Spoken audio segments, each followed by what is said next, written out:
And in today's episode, among other things, you'll see father of artificial intelligence sounds the alarm.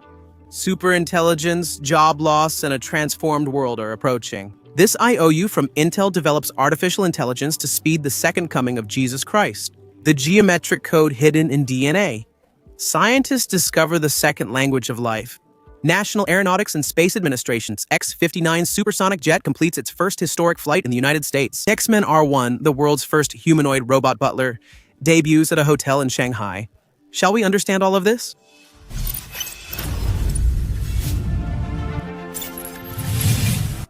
Hello, impressed ladies and gentlemen. I'm Carlos Alves, and you're watching Incredible Reality. Let's get to the video. Shangri-La Traders Hotels at Hangzhou Airport was the world's first to use a full-service humanoid robot, the X-Men R1. This robot was made by Kenner Robotics, a global leader in service robotics. And this humanoid machine is much more than just a digital receptionist. It moves, speaks, and also reacts in a rather natural way, thus creating a very futuristic hosting experience. Powered by the COM 2.0 system, the first artificial intelligence model for vision, language, and action in the service sector. This robot interprets human intentions in real time, merging vision, speech, and movement into a fluid response. In other words, it sees, understands, and acts with precision that is almost human. The X-Men R1 isn't alone. He's the core of a full robot ecosystem in the hotel. He manages reception and guest interactions, while other robots handle specific tasks. The W3 makes room deliveries, the S100 handles transportation, the C40 is in charge of cleaning, and the T10 and T3 deliver meals directly from the restaurants. The hotel has formed a full team with clear roles and strong integration between robots and humans.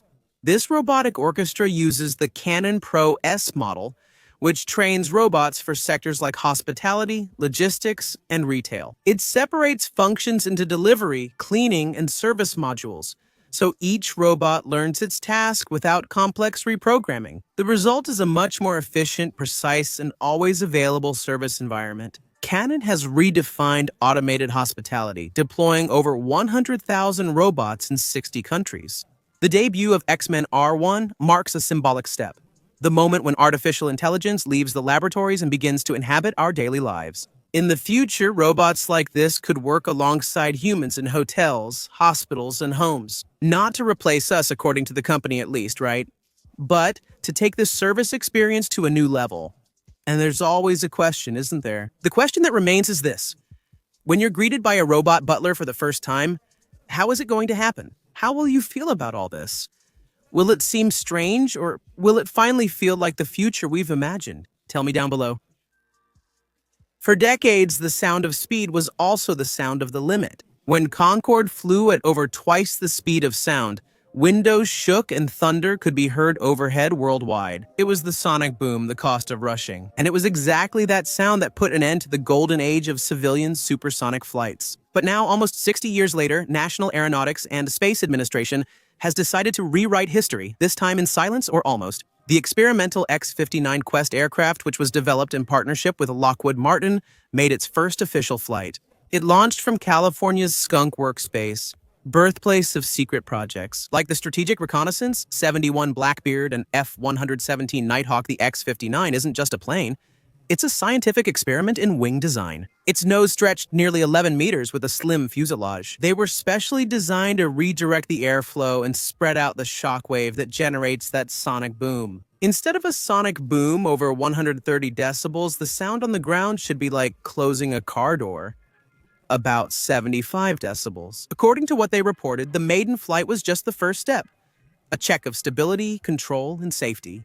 National Aeronautics and Space Administration's upcoming tests will break the sound barrier and fly over entire communities to measure how people are reacting to this new type of sonic boom. If public acceptance is positive, it will then be possible to review international laws, which for decades have prohibited supersonic flights over inhabited cities. It's the first step to revive the idea of civil supersonic aviation, but one that is efficient, sustainable, and this time, it seems to be socially accepted. And what if the very creators of artificial intelligence were saying the following loud and clear? You have no idea what's coming. It's not a conspiracy theory, okay, my friends?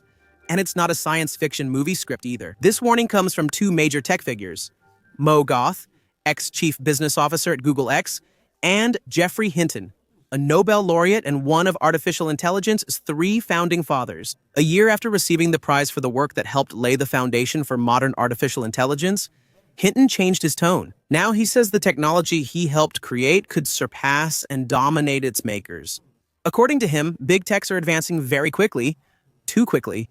The competition between countries makes it impossible to slow down. Maybe the world will only realize the danger after what he calls a Chernobyl moment in artificial intelligence. A disaster so huge it will be impossible to pretend all is fine. In the view of the father of artificial intelligence, we are in a technological arms race very similar to the one that happened with the atomic bomb. Even if one country wants to stop, another will push even harder forward. Companies do the same, causing a chain reaction. More models, more capabilities, more power. Less time to discuss limits, rules, and safety. He believes that a super artificial intelligence, smarter than any human in practically everything, could emerge in 10 to 20 years. Here the question shifts from, what can artificial intelligence do for us, to something else? It still needs us. He's very direct about this and also about work. The idea that technology eliminates jobs but then creates new ones, as history shows, maybe it doesn't apply this time. According to him, artificial intelligence is not just automating muscles, like in the Industrial Revolution. It's automating intelligence, especially mundane intellectual work, reviewing contracts, answering emails, making reports, analyzing data. He says one person using artificial intelligence can do the work of 5 to 10 people. The result is not that artificial intelligence will steal your job, but rather that in the hands of a single person, it will replace many jobs.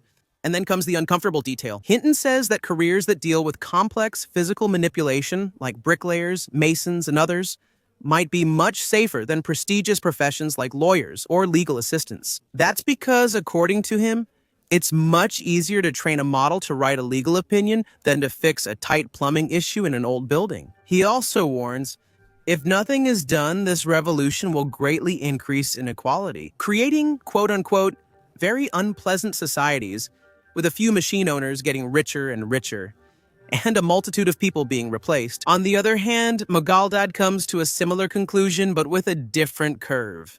He says that the next 15 years will be the most chaotic in human history. Economies shaking, jobs disappearing, power structures being rewritten, even human leaders replaced by artificial intelligence systems that make decisions much faster and also much more rationally than entire governments. But after this storm passes, he envisions an almost utopian scenario. A world where almost everything is cheap or practically free. Super intelligent machines will do most of the work, but there's a huge catch. To reach that so-called better future, we must survive a turbulent transition. That means discussing universal basic income, new wealth distribution methods, and most importantly, ensuring superintelligent systems align with human values. Hinton insists that we should make a huge effort in artificial intelligence safety research right now, not as a marketing detail, but as a global priority with cooperation between countries, companies, and governments. And then there's the challenge they're putting out, right? To those in charge, CEOs, politicians, sector leaders, business owners, the people responsible for everything. Are you leading your organization through this revolution with social responsibility and safety? Or just trying to win the artificial intelligence race at any cost? And for us human beings, us mere mortals, we're watching videos like this one here. Do you think we're heading toward an era of technological abundance, or is it toward an abyss of unemployment and inequality? And how does your job fit into this? Are you unemployed, work manual labor, or have a white-collar job? Comment below so we can discuss. And what if a mouse from the future could fit on your finger? For decades, engineers and designers have tried to reinvent the way we interact with computers. But now a startup named Prolo appears to have finally done it. A smart ring weighing just 5 grams, which promises to turn your gestures into precise computer commands without buttons, wires, or effort. Called the Prolo ring, the device was recently launched on Kickstarter and reached its funding goal in just 9 minutes. At first glance, it looks more like a piece of jewelry than a piece of technology. That's what they say, right? But to me, honestly, it looks just like a piece of polyvinyl chloride pipe. You know, the tip of the pipe. It looks more like that to me, okay? But despite the questionable appearance, just put it on your index finger and you'll see that it's actually a complete mini tech pad. Its operation is ingeniously simple. A 6-axis motion sensor and a touch-sensitive surface for your thumb let you move the cursor, click, scroll pages, and even zoom in with just a few gestures. The system recognizes over 40 customizable commands from opening windows and videos to running complex macros. It's like the user controls an invisible mouse in the air. Chief Executive Officer Dr. Jay Chang says the learning curve is minimal and most people adapt in 5 minutes. Within 15 minutes, they're using it like a regular mouse effortlessly. The Prolo ring is interesting because it's more than a futuristic accessory. It's a new way for body and machine to interact. Still, the ring has its limits, all right? For highly precise tasks like 3D modeling or photo retouching, it serves better as a complement than a replacement. Even so, its universal compatibility via Bluetooth, up to 8 hours of battery life and charging through a portable case that lasts over 30 days, make it one of the most practical ideas in the wearable technology market. If Prolo's plans succeed, the first batch will reach consumers in December, and possibly soon after. Typing, clicking, and browsing may stop being just separate actions, becoming part of a single natural gesture that is fluid and almost invisible. I would like to see that. And what happens when faith and technology cross paths in a literal way? Patrick Gelsinger, former chief executive officer of Intel, believes that artificial intelligence can be a divine tool and is determined to prove it. Since he left the leadership of the microchip giant, he has taken on a new mission to develop an artificial intelligence focused on spreading Christian values and preparing the way for the second coming of Jesus Christ. Today, Gelsinger leads the company Glue, which presents itself as a technology platform that connects the natural ecosystem. The company partners with over 140,000 religious leaders and provides custom artificial intelligence tools for churches, letting pastors build virtual assistants trained on their sermons and biblical content. CALM is the company's most ambitious project, a language model that, according to them, is aligned with Christianity, designed to function as an artificial intelligence that thinks and responds according to Christian values. In a Guardian interview, Gelsinger said his life mission is to create technology that improves lives and hastens the coming of Jesus Christ. He says this vision is historically compared to Gutenberg's printing press. Just as Martin Luther used printing to spread the Reformation and transform history, Gelsinger believes that artificial intelligence can be the new tool to shape the spiritual future of humanity.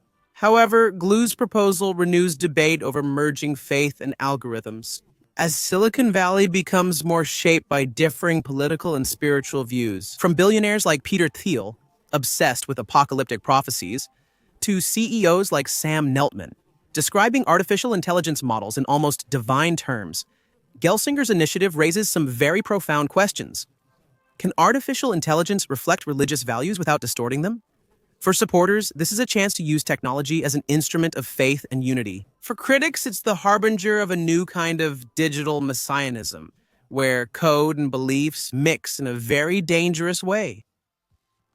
For decades, it was believed that the secret of life was contained in 4 letters: A, C, T, and G, the chemical bases of our DNA. However, scientists at Northwestern University in the United States have just revealed something that changes this view. DNA not only stores information in sequence, but also thinks and calculates through its formula. Biomedical engineer Van Dyke Beckman and his team discovered the geometric code, a 3D language hidden in the DNA molecule's folds and curves. This physical architecture allows cells to memorize, process, and adapt information as if the genome were a biological microprocessor. Inside each cell, the DNA folds into tiny structures called packing domains, forming what the researchers called memory nodes. These are regions capable of storing patterns of genetic activity as if they were living chips. These structures aren't random.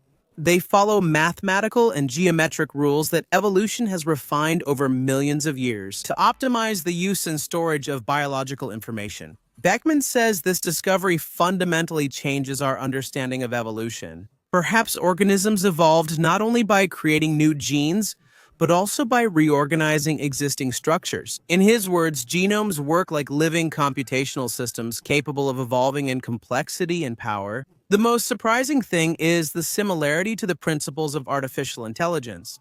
Beckman suggests that the rules for artificial neural networks may mirror the geometric laws of our genome. In other words, artificial intelligence would, in a sense, be imitating what DNA has naturally been doing for billions of years. But this second language can also explain aging and diseases like cancer, for example. As cells age, their geometry loses precision and their biological memories become distorted. Learning to read and write in this geometric language could open the way to repairing tissues, reversing genetic damage, and even creating new cellular memories. Well, that would be a big breakthrough, wouldn't it?